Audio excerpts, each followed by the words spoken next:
Thanks, Samantha. Appreciate that.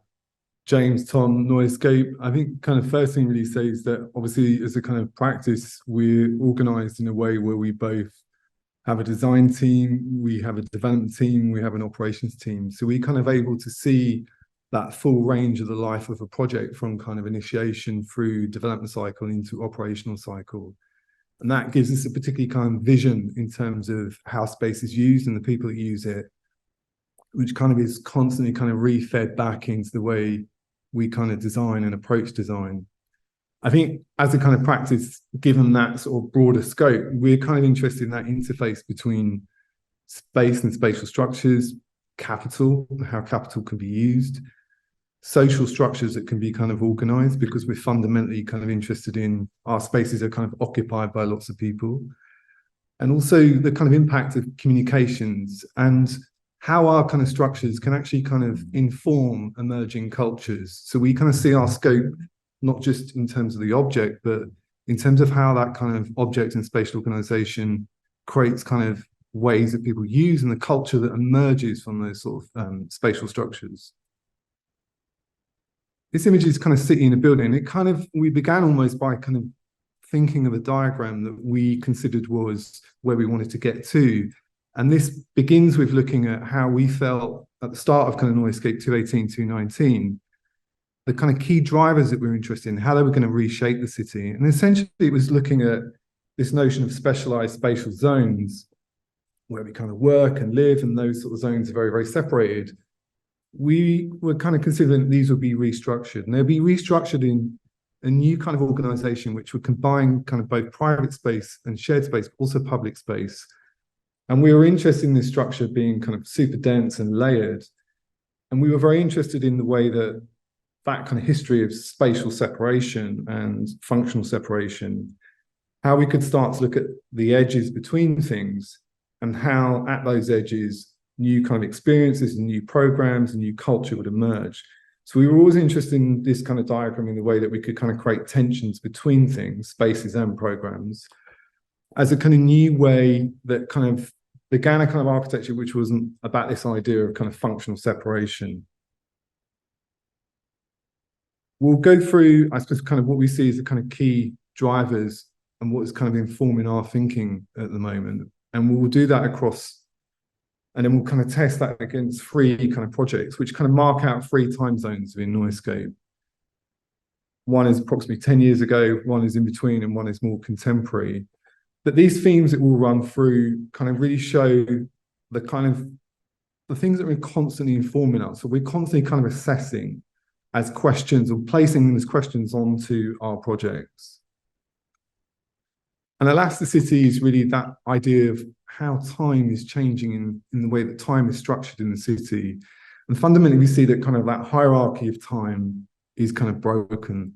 And that relationship between large parts of the day being broken into specific functional elements like work or living has collapsed. And now we have a kind of much more fluid interplay and much more kind of like in parallel operations between work and living and socialization, interaction and cultural kind of possibility. And that kind of allows for the possibility of a very different kind of spatial organization.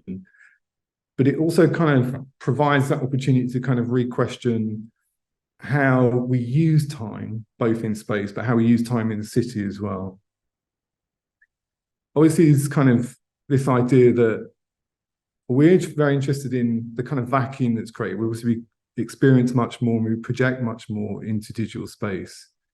But it kind of leaves a vacuum in terms of the kinds of everyday public activity that are almost kind of missing. And we're constantly questioning how we can kind of build into our spaces and organizations a new type of kind of incidental kind of publicness, a new type of incidental connection that can happen as part of the ritual of the everyday. And we see this as very much a kind of architectural project, very much kind of part of the role of the designer to kind of invent these insertions into the everyday where connection and interaction are much more frequent.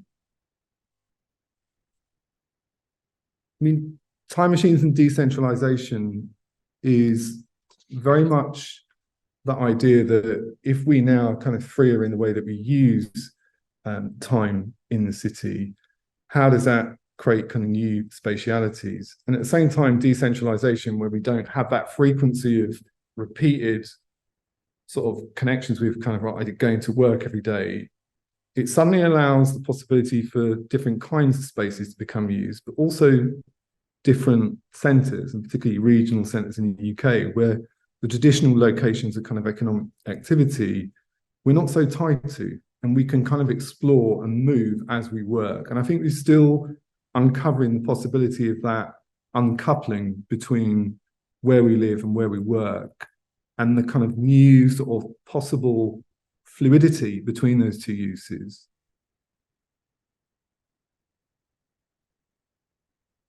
I've used that kind of housing is kind of fundamentally, or the concept of home is fundamentally connected to ideas of kind of privacy and security and obviously ownership. And we're constantly looking at, if we move away from that idea of that notion of kind of retreat from the city and privacy, and we kind of look at the possibility of a more, or in addition to the privacy, there's this idea of a whole series of shared spaces and public spaces and spaces that are much more kind of where we can connect and interact with others.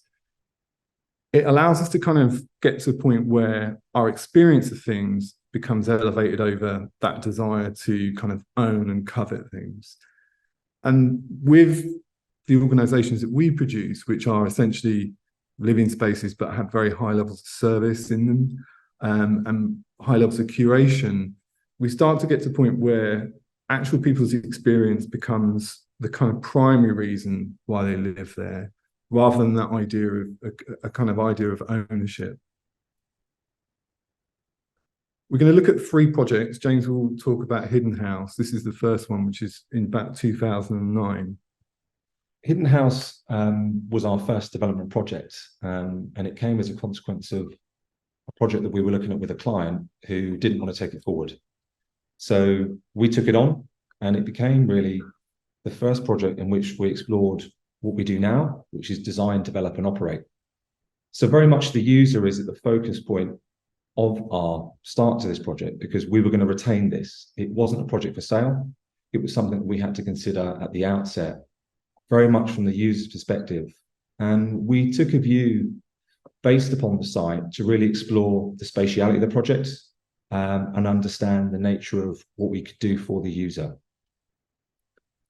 But primarily, the big difference in this project to one that you usually take on as a designer for a client externally is that the risk is in our court. We were going to lenders to seek finance to obviously deliver the project, and we were doing it at a time just before the financial crash. So we purchased the development, and we had a separate development loan. We had began the demolition phase. So the image on the left is at the point we'd demolished what was at the rear of the site. The house was going to be built, and it was connected to a commercial unit at the front of the building. Unfortunately, during the course of the time between us purchasing it and us carrying out the demolition, the financial crisis worsened to the extent that the bank decided that they weren't going to lend us the money to deliver that project.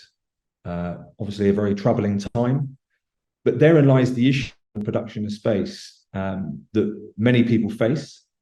We obviously had to go and locate other sources of finance to complete the project. But the nature of producing your own space obviously has its inherent risks, and our very first project brought them very close to home. But the project itself, in terms of its opportunity, was something that we were very, very keen to explore. It's a site at the back of the commercial unit. It's enclosed on 3 sides, 2 party walls, 1 building at the front, which is again the image you can see on the left. The image on the right is an access road, which was our only elevation, but we've seen that as an opportunity. The opportunity was to internalize the project, to consider it in a way much like the experience of walking from the street into a private chapel, into a church. It's an internal condition, and one that allowed us to create a retreat from the city. So we had a series of spaces at first floor, which were bedrooms, and there was 1 large 7.5 meter high light well right through the middle of the building that brought light into that space. It was a very intimate, very quiet space. And we took the opportunity of the site constraints to enable us to explore that, and also to create, again, coming back to the user, a very different kind of experience for the person who is going to be living here. So again, this image is sort of taking the building in its context. It's a sort of a backland site. It's a site that we had become, over the years after this, accustomed to looking at sites that were often overlooked and underused, but creating something very different in a site that most people pass by. The other opportunity of the project was to explore things that we had been looking at for a while, to explore making things, to make bespoke things. The door really in the elevation set out the idea of, once you got beyond this laser cut door, you were right into the interior. The laser cut door was a bespoke piece that we made with a fabricator, and the render, which you might be able to pick up in the image, was the first time it was used in the UK. It was a Stowe render, but it had a metal filing that was blown into the facade as the render was drying, so that as light hit it, it changed and animated. The interior spaces, again, due to the nature of the project, we were delivering this ourselves. We had a limited budget, and we had concrete, sterling board, and plasterboard as the three main materials. But it was the idea that we could create a large, flexible space. We knew it was going to be rented. That configuration had to allow for flexibility, and the large open plan space at the first floor allowed for that. But equally, that we had to gain light into the interior of that space.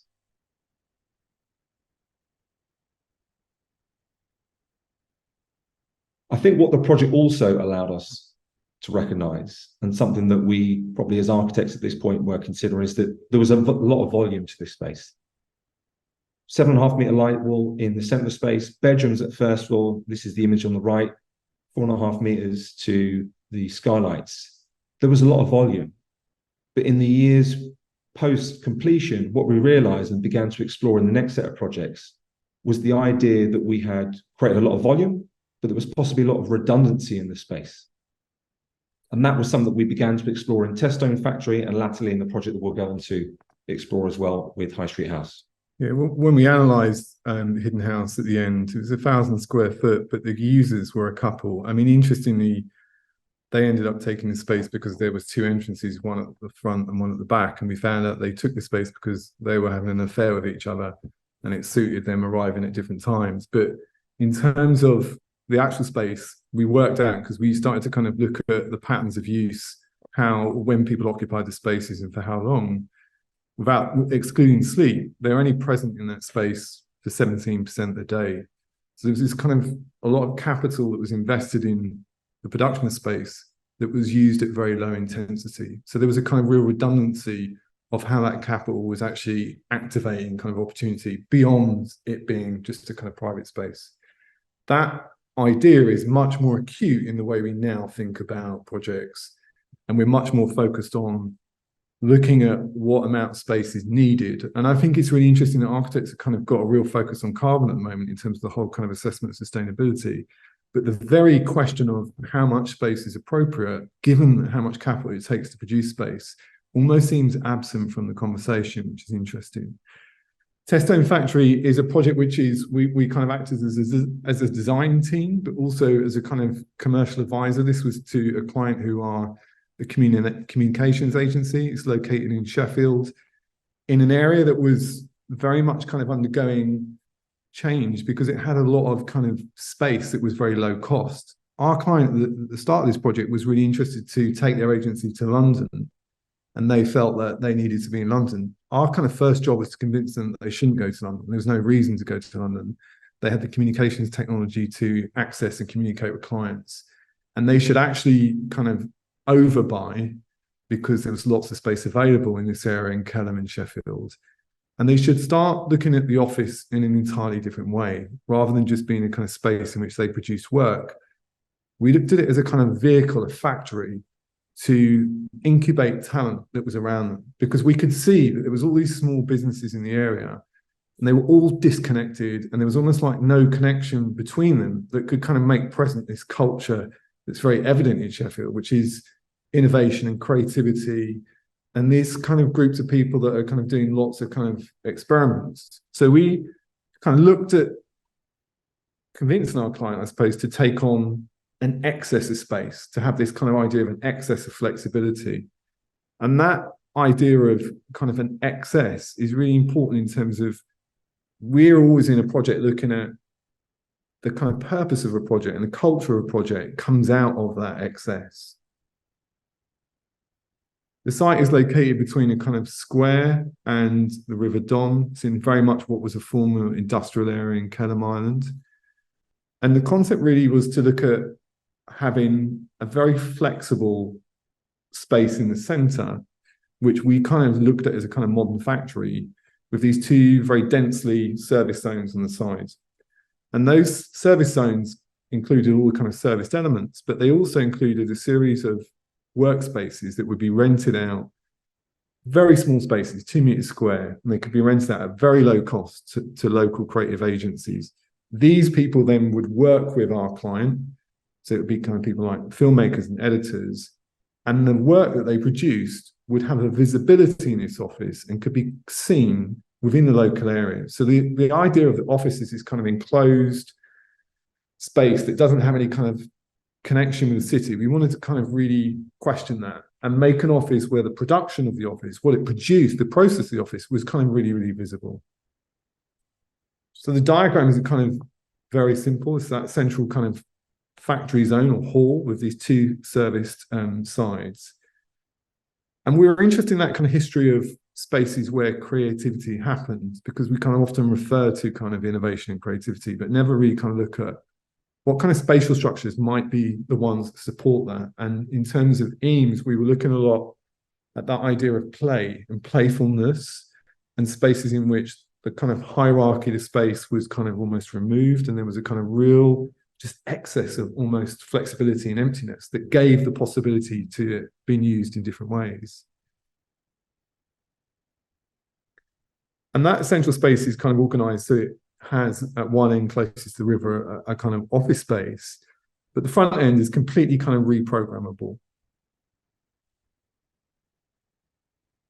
Right at the front, which is connected to the square, we have this what we call a 5-minute gallery.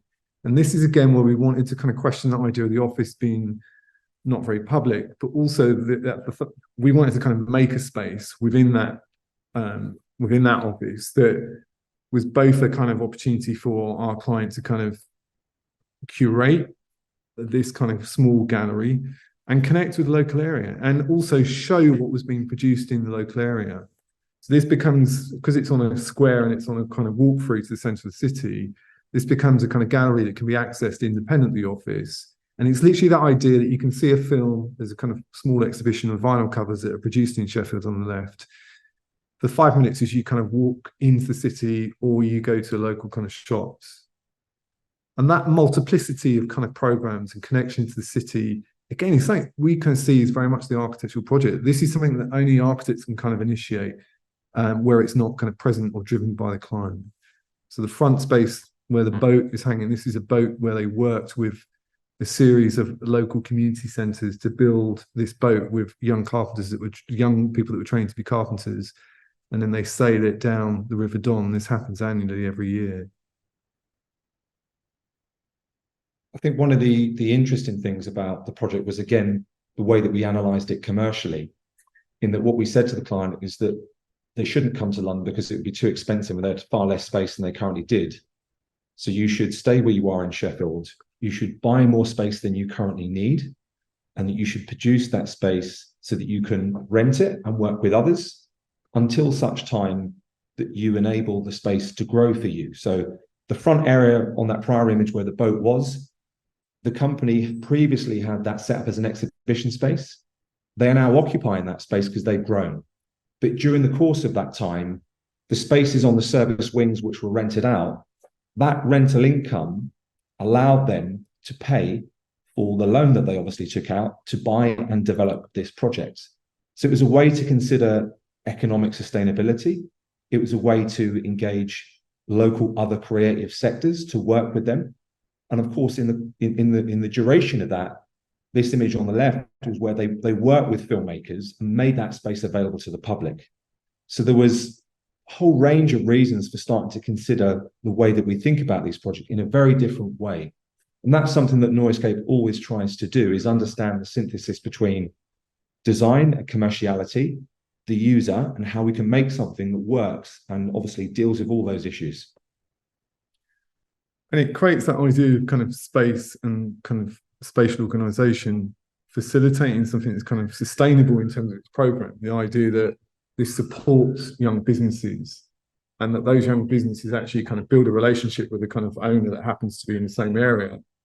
But they kind of, there's a kind of interaction between them, rather than, and this goes back to this, kind of relates to McLuhan in terms of, you know, the concept of any media as its user. Or when you look at the way that McLuhan analyzes the alphabet or time structures and the impact of all those different mediums, there's a kind of notion that the architects, in terms of the way they kind of think about program and space and functional separation, doesn't look at the connectivity, doesn't look at the interaction, particularly in terms of kind of experience and program. And we're constantly looking at, how can we get these things to relate? How can we build relationship and kind of connection between these different organizations, between kind of the young kind of creative and the creative that's kind of established?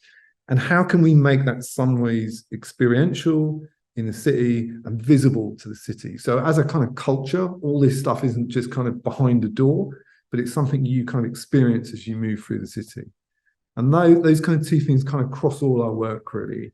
How we can build those connections and how we can kind of make more visible these kind of processes. Because for us, it kind of really kind of contributes to a kind of emergence of cultures being visible within the city. So there's a kind of multitude of ways that this space, this is another kind of film that was produced there. That last image was actually Warp Films that are also from Sheffield. We're using the space to run a series of films over the summer. I think that when we kind of, after producing kind of Testone, which was a kind of client, it was a design project, but we did, in a way, the most significant part of what we did was to direct the client in terms of what the opportunity of the project was, and also to kind of have a really clear idea of what we wanted to create as a culture in that space, the kind of urbanness that we wanted to come out of it, but we wanted to kind of have a cultural impact from that project. So if you like, the kind of the programming and the kind of organization of it. And at the same time, and with that actual same client, we started to look at kind of Noiascape as being its own entity. And the first part of that project was we kind of produced a manifesto that kind of talks about, as a sort of development and design and operational company, what do we want the character of that company to be? And we carried out sort of 10 kind of key ideas that were kind of contained in our manifesto. It's on our website. And the one on the left is about challenge efficiency. And this is kind of really to do, and it kind of relates to the project in Sheffield. This idea about being much more kind of asymmetrical about how money is used and money is invested. And it kind of also it kind of feeds the idea that with that sort of idea of kind of not placing kind of money flat rate across a project where everything's at 200 or 400 pounds a square foot, we start to create kind of more contrast, and we start to create more difference within projects where we're kind of very focused on how we kind of use resources, where we create excess, where we become hyper efficient. That also creates a kind of spatial difference and a material difference. But this manifesto kind of really guided us in terms of not being kind of focused just on the object, but being kind of really interested in the user and the impact of what we produced. High Street House really is the culmination of probably over a decade of thinking in relation to starting to understand where we produce space and where we operate that space. The questions that we've been asking ourselves for several years, really, and one of those fundamental questions was going back to High Street House. There was a redundancy of space in terms of the time that the user was in that space, and could we be more efficient with that space and take some of the redundancy and place it elsewhere in the building?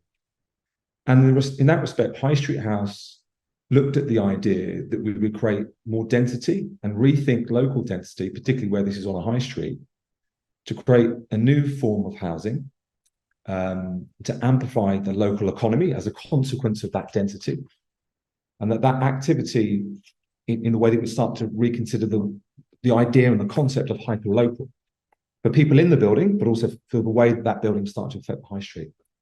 So at High Street House, we've got a range of units, 10 in total, that are between 20 to 27 square meters. And they allow a range of users, but predominantly singles and couples is sort of the group, and at a range of prices. The spaces are varied. Some are double height, some are double aspect, some are connected to terraces, but they're all connected to a ground floor shared space, which is used as a workroom during the day and an event space during the evening and weekends, and a communal kitchen. And it's the principle that we started to question the London plan in terms of the production of a 1-bedroom, 2-person flat, where it's 50 square meters, and where we had looked at the users that were in our spaces across West London, and we sort of carried out a survey. We'd sort of questioned the nature of time and use and how much time they were spending in our spaces.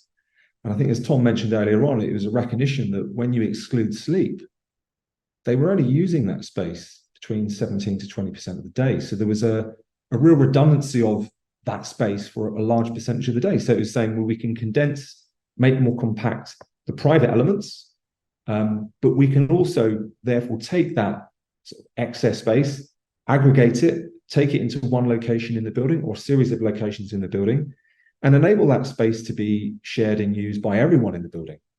And then it starts to follow through in terms of the way we start to think about energy use. So the idea of everyone having a kitchen, everyone having an ensuite, everyone having a washing machine. At High Street House is a shared laundry room, which has aspects of starting to conserve energy. It also has social aspects to it.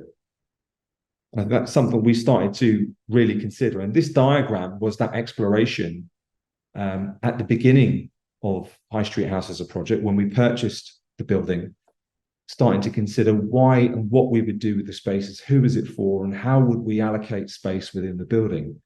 And that diagram, as a consequence of speaking to all of our current residents and our other spaces, started to crystallize the idea that time and ritual were really important to the way that we considered the user.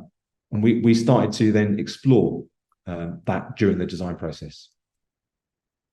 These diagrams also inform the way that we started to think about time, and the way that time is generally be considered hierarchical. So on the left, it's the consideration that home is generally, a private space. If you think about a terraced house, a typical terraced house, you obviously use it, you sleep in it, but it's a private space in most people's conception.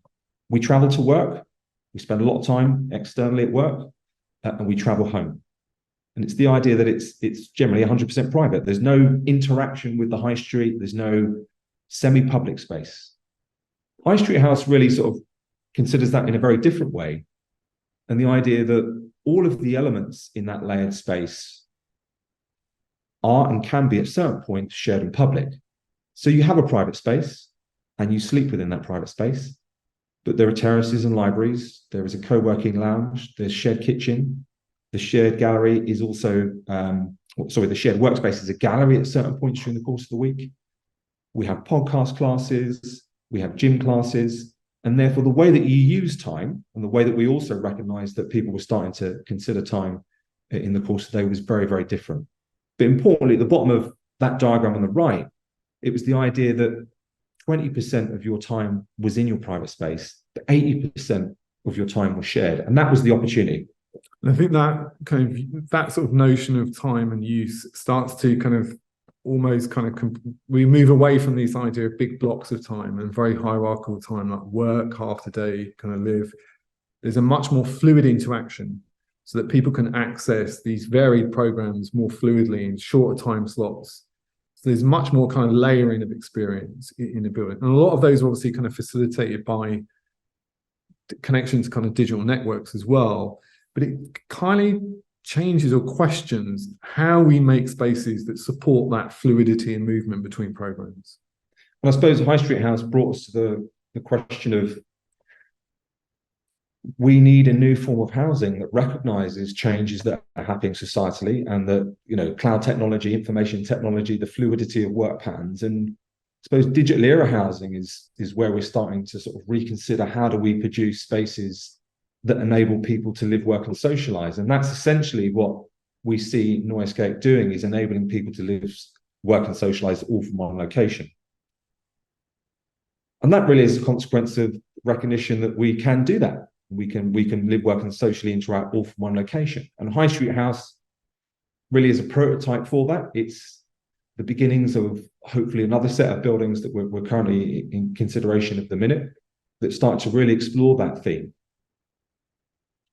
I think that density, particularly in a high street location, starts to really change the possibility of how housing can kind of connect and amplify use within a local area. I mean, just in terms of that building, if it had been organized in terms of conventional flats, there may have been 4 or 5 people living there. With the organization that we have, we can be between 12 to 15. And those people are kind of active locally because they're present in that building more through the day. So they use local facilities, they're present more locally, and that has a kind of economic impact on the area as well. But at a practical level, these are places that people live. They're places where people live and they rent. And the design of these is considered around the idea that they need to be also flexible. They're fully furnished. You turn up and you move in. We really started to look at the user, and going back to the whole consideration of the user, the idea that if you're moving from abroad or moving from elsewhere in the country or within London, that you could move in within 48 hours. So we've designed a lot of the furniture in here. So on the right-hand side, the storage unit, which contains the clothes, that's a movable unit. It's on caster wheels. It can move around. We designed that as a flat pack piece that guests could take away when they leave. The bed is designed as a fixed unit, a landscape for living, which will show you a slide in a minute. But they're places where people live and they rent. And they're very much considered around the idea of a robust architecture. Again, coming back to sort of the commercial reality of producing spaces, we invest in the design and we invest in the architecture, but we make an investment in the materiality, because we also recognize that if you're looking after buildings for 10 years plus, the reality of people renting them is that there are refurbishments, there are upgrades to be made. So we start to invest in a really visually engaging but robust physical architecture, supplemented by obviously soft furnishings and all the things that you would need in a home. But the architecture is considered in a very different way. I mean, that goes back to kind of earlier ideas about how you kind of approach investment into these projects and where you place the investment, such that some of the primary constructions delivered at a very low cost and very, very effectively, and some other elements where there may be joinery items are produced to a high level. So you have this kind of contrast between both investment, but also the kind of experience and the materiality of the spaces. So 2 images that display that. You've got a very ordinary, very cheap blockwork wall, but you've got a service box, the image on the left, which is a bespoke piece of joinery. And the contrast between those things has a visual and physical and tactile outcome, but it starts from the point of view of understanding the commercial reality of having to deliver a space. And key to this project is that you can live, work, and socialize. So there is a workroom separate to, but connected within your building, that you can work from home but connect globally. And that recognizes the residents that are here. They can work within the building, and most of them are freelance, working for companies where that company might be in San Francisco.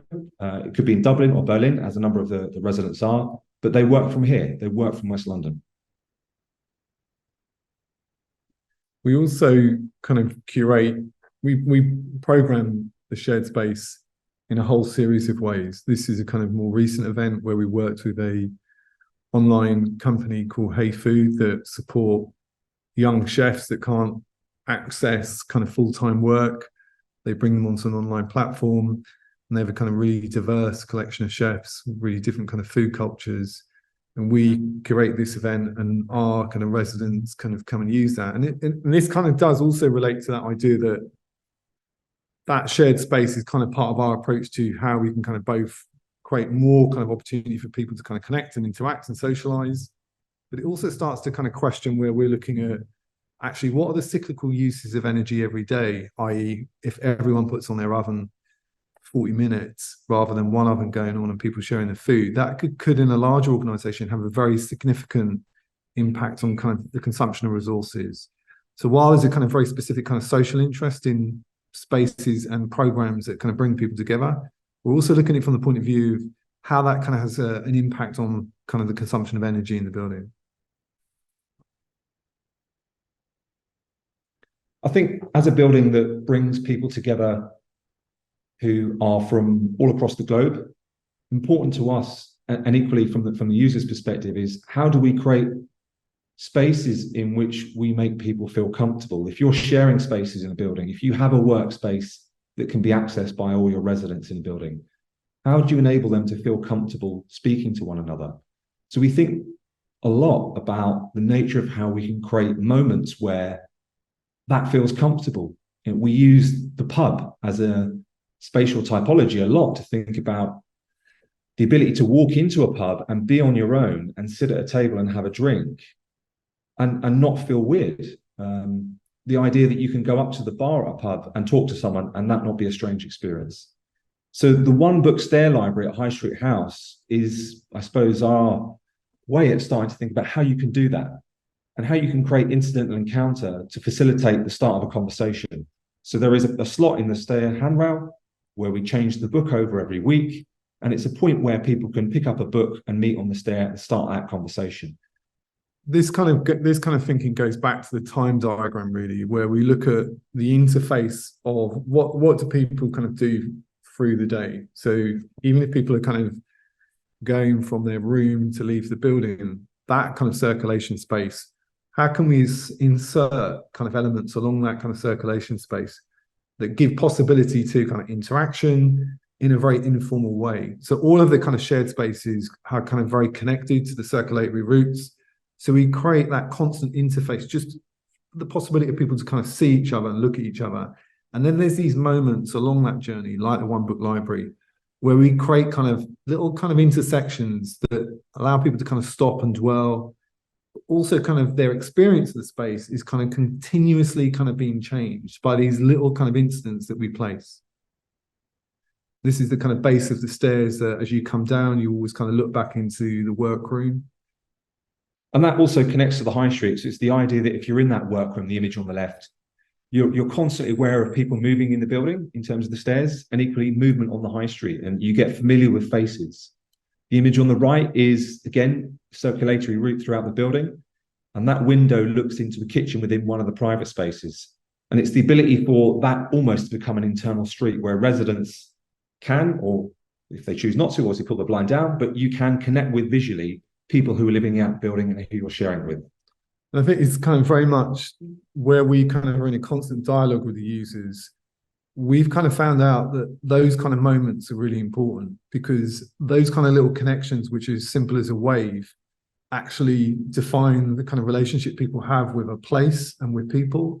It can be very subtle, but they're the things that kind of give them that sense of being kind of connected to a place. I think landscape for living, really, in the idea of the bed, was a consideration that where we're obviously renting property and people are coming from wherever they are coming in the world, they're coming there for a relatively short period in their life. That could be 3 months, it could be 2 years, but in the context of time, that's a short period. But they want to be connected to home. So we created a bed that essentially was a large platform, and it allowed them to unpack their bag when they come to stay with us and impart their life into different areas of the space, the studio, the apartment. And the bed became a way that they could surround themselves with their possessions. It was also a recognition that, particularly with the generation that was starting to use these spaces, we weren't designing spaces where there was a TV on a fireplace in a living room. People were looking and consuming technology in a different way. So they would obviously use information technology to work. The bed became a place where they would sleep, where they would work, where they would watch TV, where they would read. So it's a recognition of obviously a very different spatial approach to the nature of how we were living our lives, particularly in a rental space. Noise social is a kind of almost a component within Noiascape, where we're kind of, and it relates back to the work with Testone Factory, where we're kind of really interested in how we can kind of support emerging culture around the buildings that we're producing. And that's because we're kind of interested in both informing the experience of our buildings, but we also see it as a kind of opportunity that there's a scale of kind of cultural production which is kind of been eroded from cities, which is kind of very local, very informal. This again did happen in places like pubs with kind of music, and is less kind of experienced now. So we use our shared spaces, we connect with generally people that are kind of in visual and creative arts, from photography through to fashion. And we organize events and exhibitions that show their work to the public. And the whole kind of focus is to give them a stage where they can kind of connect to an audience. And it's about supporting kind of young people.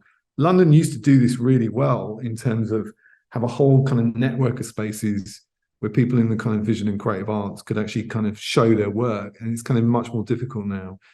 We've kind of had a whole range of events. The image on the right is actually a neighbouring shop of ours, which is one of the first families to bring reggae to London. And we kind of curated an exhibition with them that told that story and looked at the kind of importance of reggae and how it kind of crossed over into kind of various other genres of music.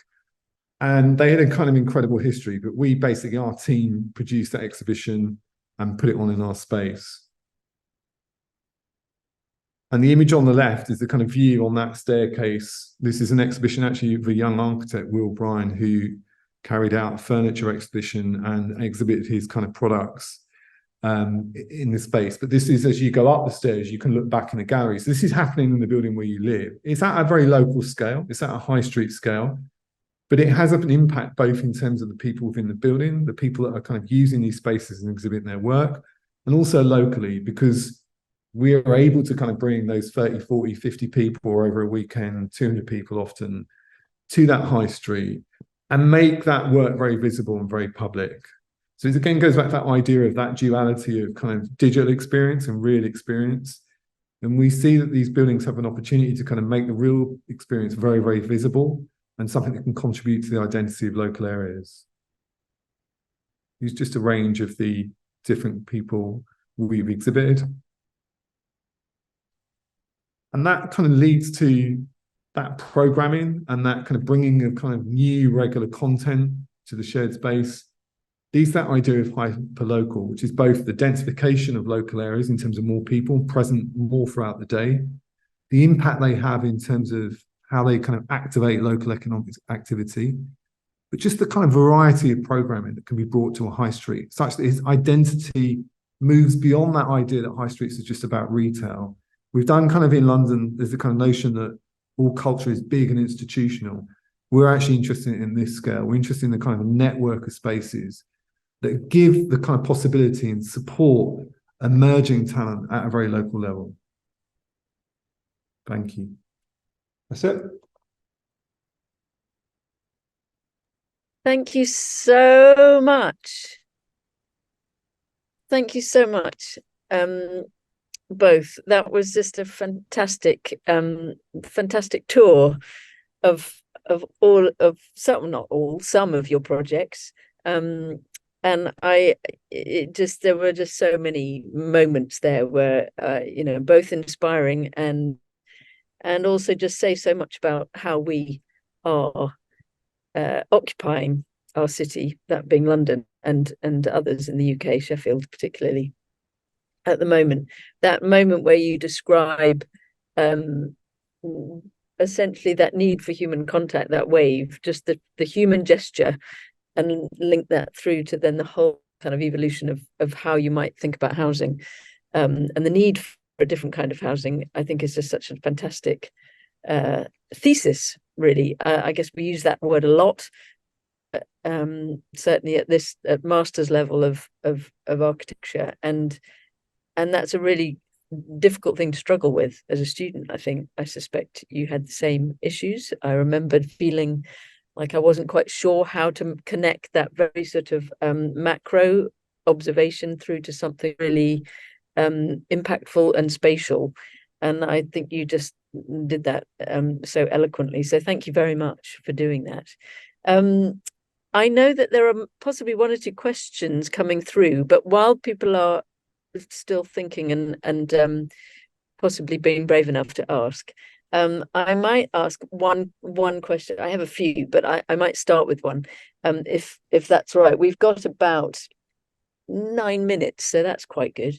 And it's really around this business of assessing need, because I think about it a lot, again, in the kind of more in the context of the sort of student project, but obviously it's the same in developing any brief. That idea that, you know, need is something that is about the essential. What do we actually need, as opposed to actually extending that thought and thinking, well, yes, there are the basic needs, you know, shelter, hygiene, various sort of, you know, clean water, air, hopefully, and maybe certain sort of suggestions of kind of space. But how do you sort of assess those less maybe tangible needs? And do you document them in any particular way or present them? Yeah, I think we kind of pick up a lot. There's a kind of constant dialogue that we have with people that use the space. So if we look at where we first kind of could see changing patterns in how people worked and how technology was impacting their lives, it was via just having conversations about how they worked, where they worked, how they traveled, what they were using, what technology was changing the way they worked. So I think it's kind of being very sort of observant of the people that, you know, use our buildings, and constantly having a dialogue and trying to present them with questions where we kind of test what, you know, how they're using things, what is needed. But also you have to kind of actually propose things and then kind of look at what the consequences. So for instance, we're looking at in the studios that we design, we still have kitchens, but we're looking at, if we take those away and we kind of then have more shared kitchens and we kind of program those kitchens in a way, we kind of reduce energy, but also we can maybe create kind of more instances where people socialize through food and connect through food. And that becomes a whole conversation about, can we do that? Is that possible? Will people give up a private kitchen in order to both kind of maybe reduce the cost of things, but have more interaction? They may be comfortable with it, they may be uncomfortable with that. So then it comes down to like, would we just have a kettle and then we have a shared kitchen? Because somebody just needs to make a tea or a coffee and they're happy, but they then can access something that's shared. And we're having those conversations in terms of how people, when you look at actually the consumption of water in a building, shared building, you start to go, how could we be more efficient with water consumption in this building? We then get to like, is there any kind of element of washing, the daily ritual of washing, that we could make communal? Certain, obviously, culturally, that's kind of been there in the past, but in a contemporary sense, could we repropose that idea? And could we do it in a way that actually, the idea of being on your own in the shower every day is kind of, we bring something that's kind of much stronger as an experience, much stronger as a culture.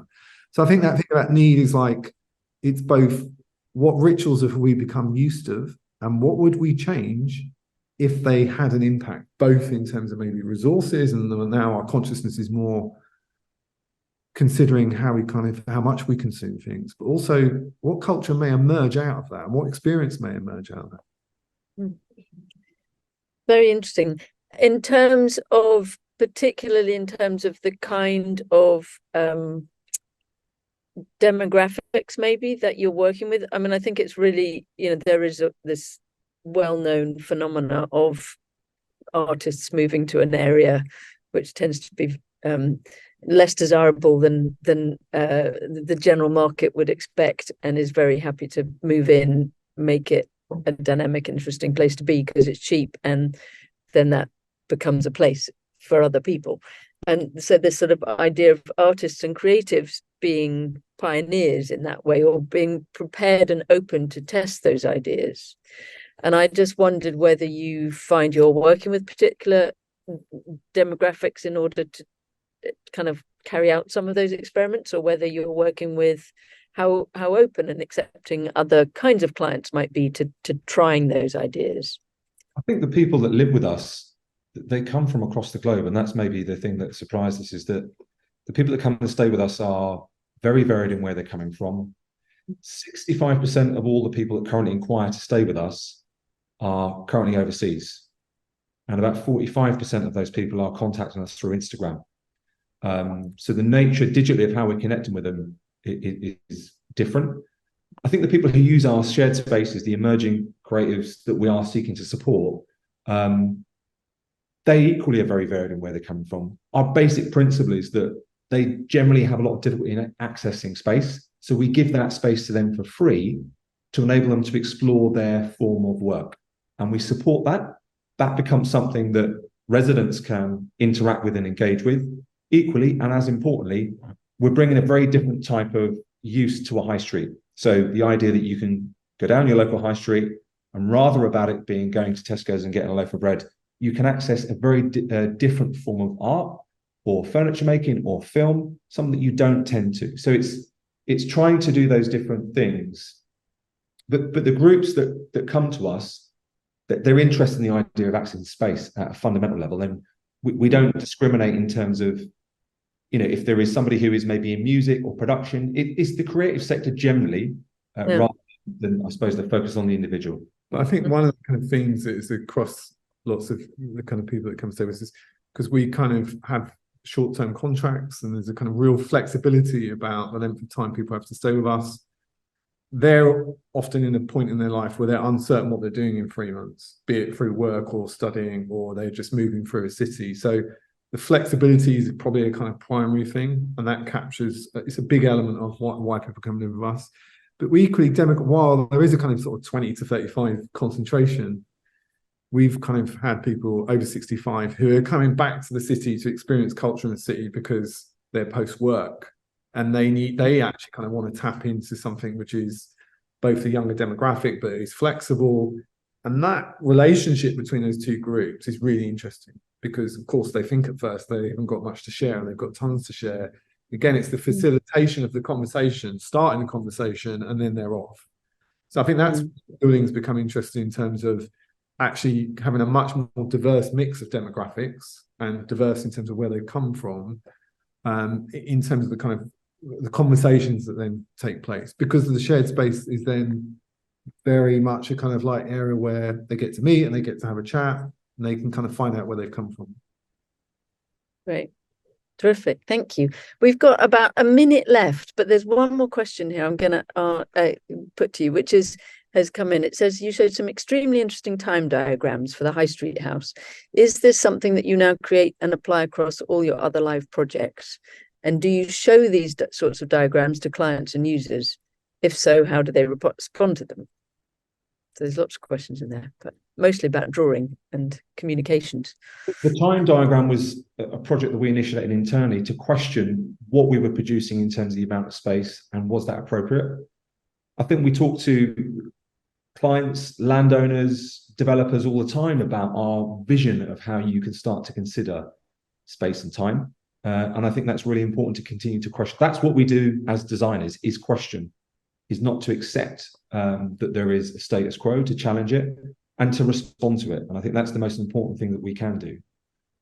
I think that the kind of time diagram is something that is really important to us, because we get to see how buildings are used. I know architects obviously experience buildings, but we have a very intimate oversight on how buildings get used, and we're having a constant dialogue with those people in terms of how they use them.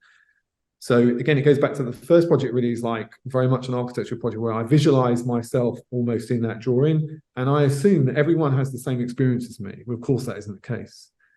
When you come to the time diagram, you start to think of space in a much more kind of related to program and use, in terms of this kind of much more dynamic concept of space.